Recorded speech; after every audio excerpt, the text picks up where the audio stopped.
as we discussed in past videos, you can make a frame a multitude of different ways in Photoshop Elements. This is just yet another way.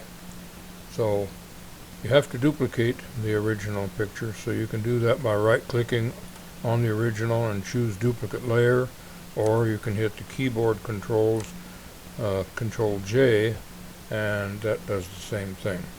So we'll be working on this duplicate layer.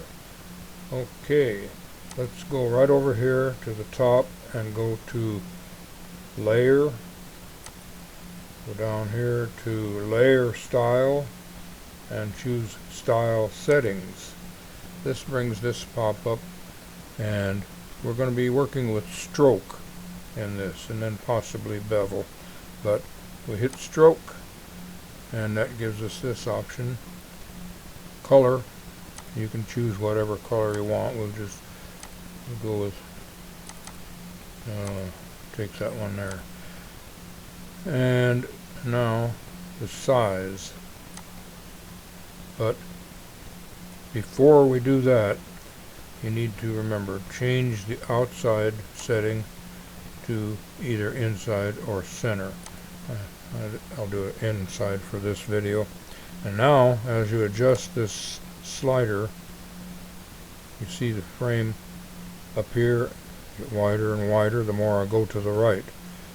The more I go to the left, it gets narrower. And you can also change it by changing this number or just typing in a different number. But that is probably one of the easiest ways to make a frame, and if you don't like the width of the existing frame that pops up, real easy to change it by this slider. If you want to enhance the frame a little bit more, we'll go over here to Bevel. Click the Bevel, and that, by the size slider, can make effect. If you go too far, you can see the bottom there turning dark. That's too much.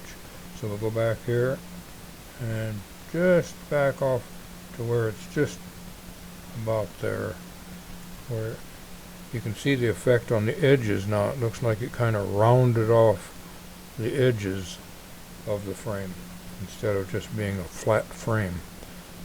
And if you want to include the picture a little bit through the frame, if you just slide this opacity to the left, the more you go to the left, the more opaque or transparent it becomes, and you can still see the picture behind there, but it has a frame. The more you go to the right, the more solid it becomes. So there you go. That's another way to make a frame. You just simply duplicate the layer, then go over here to Layer, choose Layer and Layer Styles, and make the adjustments we just went through. So, hope that was helpful. Talk to you later.